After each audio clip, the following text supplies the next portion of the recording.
can we just talk about just maybe educate us on how collectives work and how they benefit the players? Yeah, sure. Typically, you're going to have a collective. Either it's going to be a for-profit organization or a not-for-profit organization.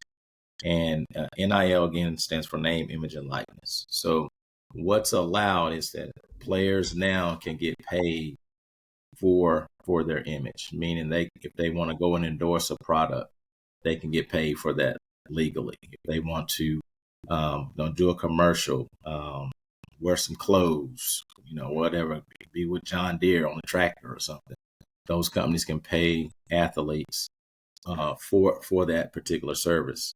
Though athletes can also market and brand their own things and make money, themselves. That was not allowed, for quite a while. And I know even when I was in school, if you were on scholarship, you could not have a job during the school year. They said that they consider that to be extra benefits. So do that. But now that's kind of gone away with this settlement. So what typically happens, just give you an example, for an example contract, they will say, okay, Lamar, we're going to pay you $10,000 between August and May, 10 months, $1,000 a month. Each month, you're going to have to give me 10 posts in your social media of you wearing 1912 gear. Okay. I also need each month, I want you got to go to a different school in Nashville and speak to the kids about staying off drugs, staying in school, be a positive role model. With that, you also have to do at least 3 autograph signing sessions that 1912 sets up around Nashville. Okay. And then cut a commercial. And then if you do those things each month, you'll get a check. And that's typically how that works. And that can do from companies, come in as well. For instance, you guys know Marcel Reed, the starting quarterback at Texas A&M. He has a Sonic deal. Sonic paid him a X amount to cut a Sonic commercial. Okay, so that's some of the things that we kind of working on there too.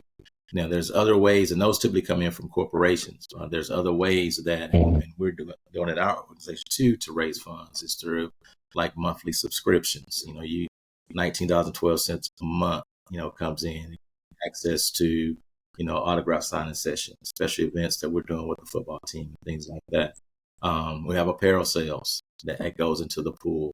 We'll talk about this a little bit. We have a partnership with Guidance. And our label, a commemorative label on there, and a portion of that goes into the pool. We have some real estate deals that we're working on now. So that money goes into the pool to allow us to want to put on events, fundraisers and so forth, and also to get money to athletes for different things. And when the 1912 does that, it's called a brand ambassador. So I can go out and grab a kid from money that 1912 has raised outside of what a company has sent in for a particular player. I say, hey, you're going to be in my brand. You're going to go and market 1912 to the masses in your social media and so forth. So it's 2 ways with that. So you have a company aspect of it, a corporate sponsor type aspect of it, and then you have like the fundraising side of it, from subscriptions and sales and things like that you can help. Does that make sense? Yeah, yes, it does. Yeah.